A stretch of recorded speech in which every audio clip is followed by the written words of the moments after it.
over every tribe, people, language, and nation. We don't want to give global international bodies authority over all the nations in the world. And one of the reasons why is we know that somewhere down the road there will be an Antichrist that will try to use those institutions to persecute people of all faiths, especially Christians. Some believers are suspicious of the European Union and the United Nations. What could precipitate the United Nations taking sovereign control over nations would be a global cataclysmic event. Of course, we want to watch that, but that's why we evangelical Christians, we are nationalists. But perhaps it's in the economic sphere that prophecy believers see most signs of a world ripe for takeover by the Antichrist.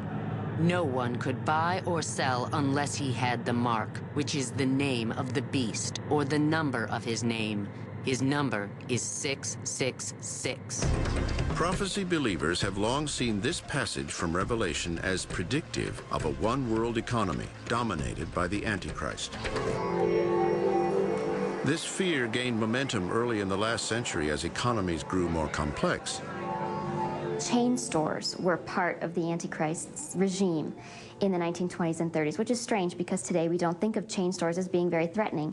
But in the 1920s and 30s, it was the sense that the small proprietor was losing out to these big chains. The more we use technology when we buy and sell, the greater the fear of its imminent abuse by the Antichrist.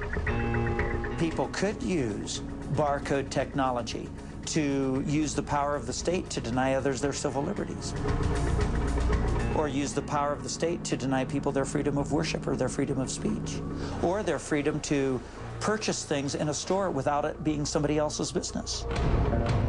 Advances in computer tracking and identification technology are also feared as tools of the Antichrist. What happens when a person swears allegiance to him, they're given a chip, probably, that's inserted into the hand or into the forehead, and that chip will have added to it the prefix 666, which authenticates their personal number so they can buy, sell, or hold a job.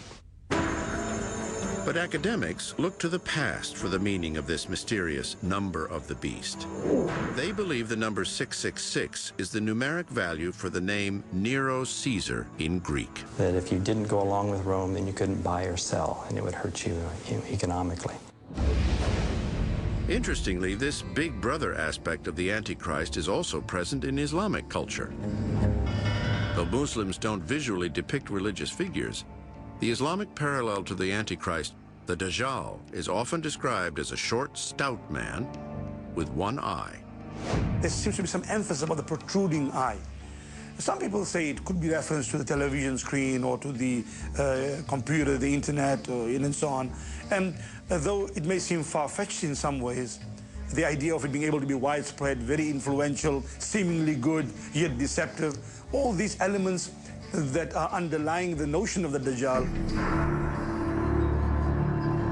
An Antichrist who spreads a worldwide web of control. The European Union, barcode technology, and the number of the beast, all tools of his absolute domination. Whether we see these ideas as fear-based fantasies or accurate predictions depends on our belief systems. But undeniably, prophecy provides believers with a form of insight, a way to interpret a chaotic and changing world. So there's a certain sense of excitement about learning the true nature of worldly events. It gives a cosmic face to all of our otherwise unarticulated worries, our concerns. If you will, worldly events are almost being pulled by the puppet strings of Satan versus God, Christ, Antichrist. But what kind of timetable do prophecy believers predict for the return of Christ and his opponent, the Antichrist? Is the formation of the State of Israel in 1948 really the end times super sign? And if the countdown has begun, how much time is left?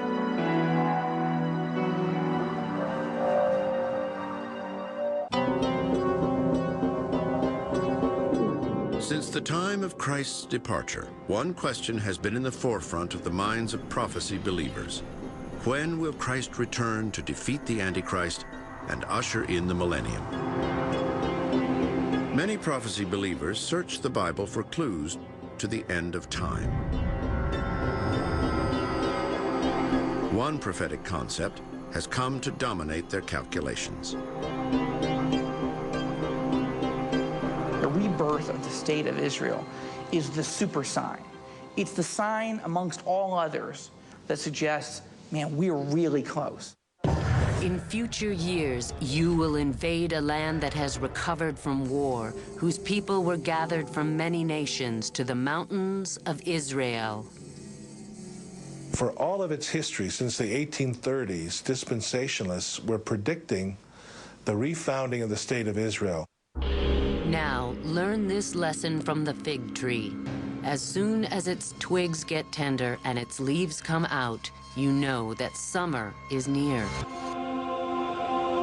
God clearly shows that the fig tree is his people Israel. He said when the fig tree puts on fresh leaves, that's what happened to Israel in 1948. Israel was not born, it was restored. It put on fresh leaves. For many prophecy believers, the rebirth of Israel in 1948 marked the beginning of the countdown to the Antichrist, the second coming, and the end of the world as we know it. They believe the generation that witnessed the events of 1948 will also witness the showdown between Christ and Antichrist. I tell you the truth. This generation will certainly not pass away until all these things have happened.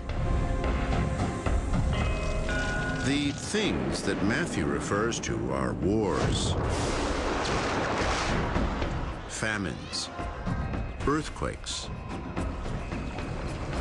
all in a short period of tribulation, followed by the return of Christ. In response to these passages, many have set dates for the end times, including best-selling prophecy writer Hal Lindsey. Editions of the late great Planet Earth clearly suggest that the end will come in 1988. So his book appeared in 1970, so he had an 18-year run before he was disproven. Nevertheless, many believe 1948 remains the start date for the march toward Armageddon. They turn their attention to interpreting how many years constitute a biblical generation. A generation would be 100 years.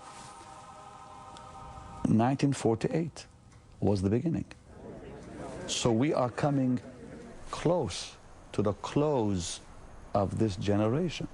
And it's not that long. But as disturbing as some of these arguments may be, Hal Lindsey and Benny Hinn are merely part of a long tradition of believers who feel they are living near the end of time. In the 19th century, William Miller, a Baptist preacher in